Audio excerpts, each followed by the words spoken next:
Slick Ric Bucher and Chris Broussard. But, gents, before you two basketball savants, you basketball geniuses, start inundating me with statistics, must I remind you all that sometimes the simplest answer to questions in life is a correct answer. So, when it comes to who's going to be the best team at full strength, it's easy. It's the LA Lakers. Because when I look at LeBron James, he's been to 9 out of the last 10 NBA Finals. When I look at LeBron James, the only things that stops LeBron James from going to the NBA Finals is health. So if we are assuming that both teams are at full strength, then the short answer is the easy answer, which is the simple answer. When you talk about the Brooklyn Nets, boy, do they got some names and boy, do they got some game.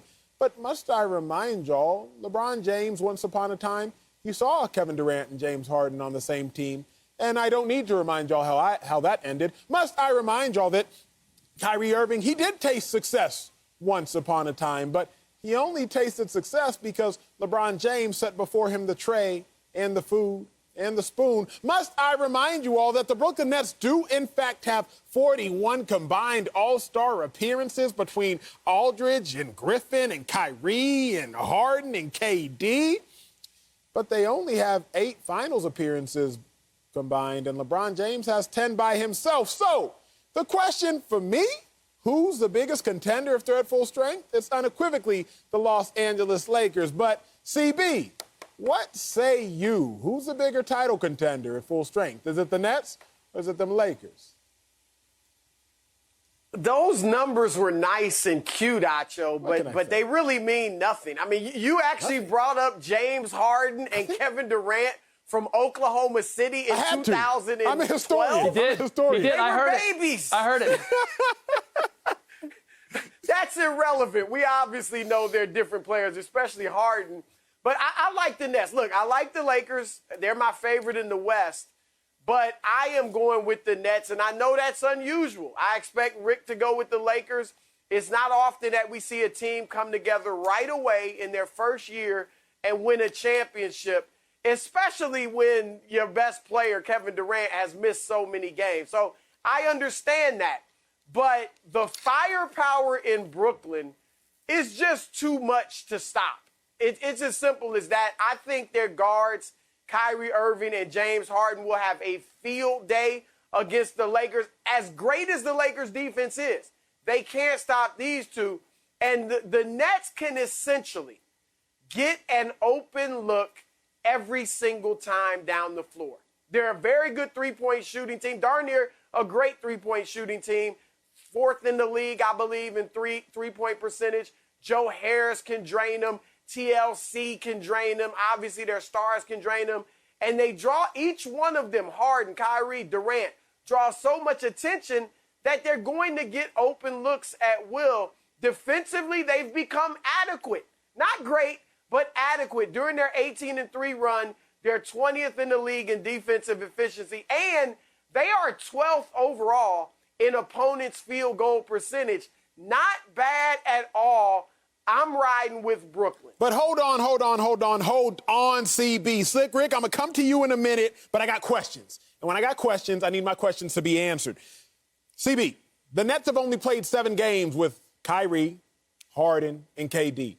The Lakers have played a combined 103 games with LeBron James and AD.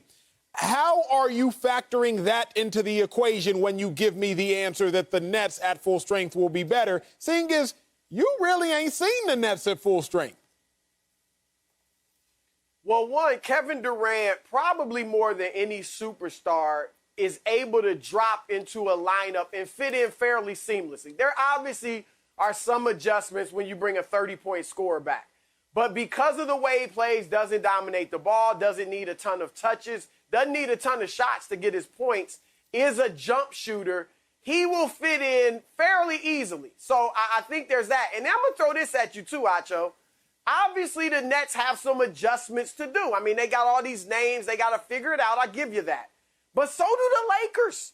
Because now Andre Drummond, he's dropped into your lineup.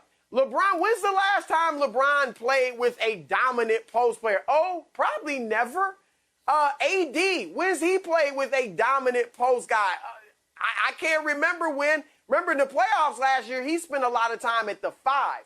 So the Lakers have some adjusting to do as well.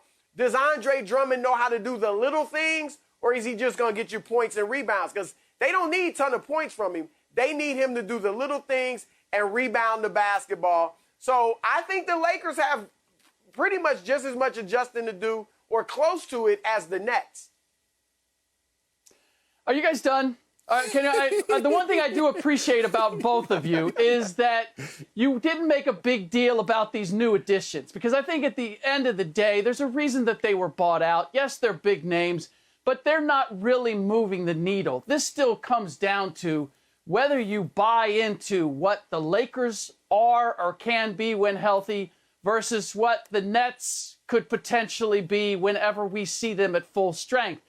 And I'm going to go with Acho's case in terms of I've seen the Lakers at full strength. I've seen their championship core at work win a championship. I haven't seen any of that with the Brooklyn Nets. And so my belief is that I have to go with the Lakers.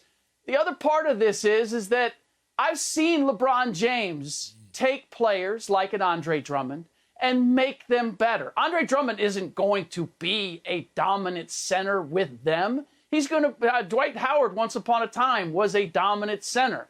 He wasn't with the Lakers. He won't be in this case. But I've still seen LeBron James make the most out of that particular player.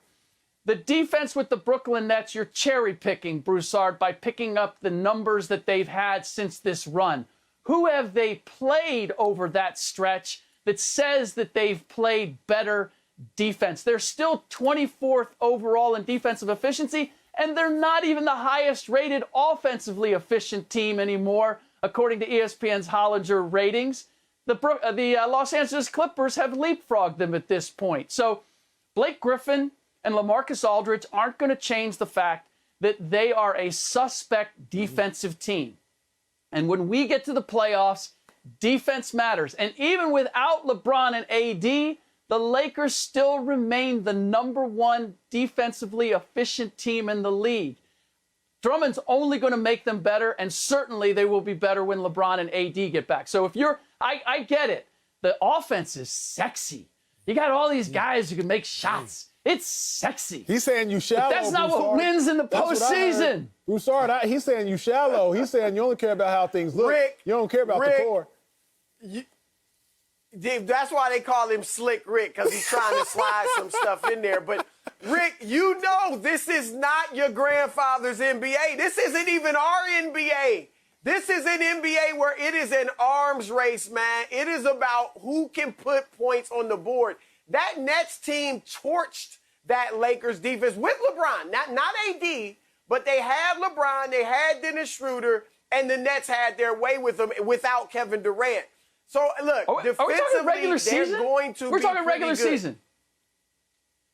We're talking about regular That's all season we can game, go right? off of Now, right now. wait a second. That's all we can go off right now. Wait a second, Broussard, because you know the stats as well as I do, as well as Slick does, and y'all correct me if I am mistaken, but isn't the last team that didn't finish top 10 in defensive efficiency but still win a title like the 0-1 Lakers? So, Broussard, No. I'll go further than that. Go talk There's to me, never Slick. been a team. They're currently 24th. They're ranked 24th overall.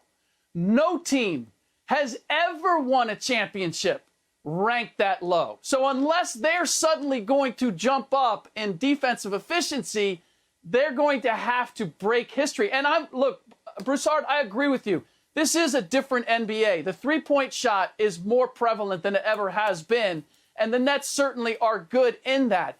But you have to be able to play a little bit of defense, and they cannot. And it's going to matter once you get to the postseason. And Blake Griffin, LaMarcus Aldridge aren't going to change that equation. Kevin Durant, when he comes back, is not going to change that equation. If they've got their best offensive team on the floor, that means they got Joe Harris, they got Kyrie Irving, they got James Harden out there. I'm going to exploit one, if not all three of them, when I'm out there attacking them. I believe when the Lakers won it with Shaq and Kobe, they were 22nd in defense. All right. And the Nets coming are off of 24th, already and I having bet- won a championship. Let's keep that in mind. They didn't have anything to prove that season. I'll give you that, but not quite as much offense as this Nets team. And here's the thing, Rick. The best Nets offensive team has been their small ball lineup with Jeff Green at center. Now and they've been struggling defensively with that group, no doubt about it. But now I throw LaMarcus Aldridge at center in that lineup. He can stretch the floor just like Jeff Green because now he's got a three-point shot, and he's a good interior defender. I'm not saying he's, a terrific rim defender, but he is a good He's interior not defender a rim protector. that will improve them on that side of the floor. So the Nets challenges, we know Kyrie's state of mind, KD's health. But beyond that, their challenge is that these guys keep their egos in check. And Blake Griffin especially, and LaMarcus Aldridge especially, have to understand it's not about egos. It's not about stats. I came here to win a championship. And I'm sure they counted up the cost when they went to Brooklyn. They chose Brooklyn. All right, so they understand all you came to do is win a ring. So if there's games or series where you don't play that much, and Nick Claxton and Bruce Brown are getting clocked, then you have to understand that that's going to be how to mix it all together. But I believe they'll do it because I think these guys' heads are in the right place right now. Well, neither team winning an NBA championship would surprise me, but CB, I go with the simplest statistic. If LeBron James is healthy, LeBron James is in the finals. And in order to win the finals, you got to be in the finals. That's just my take.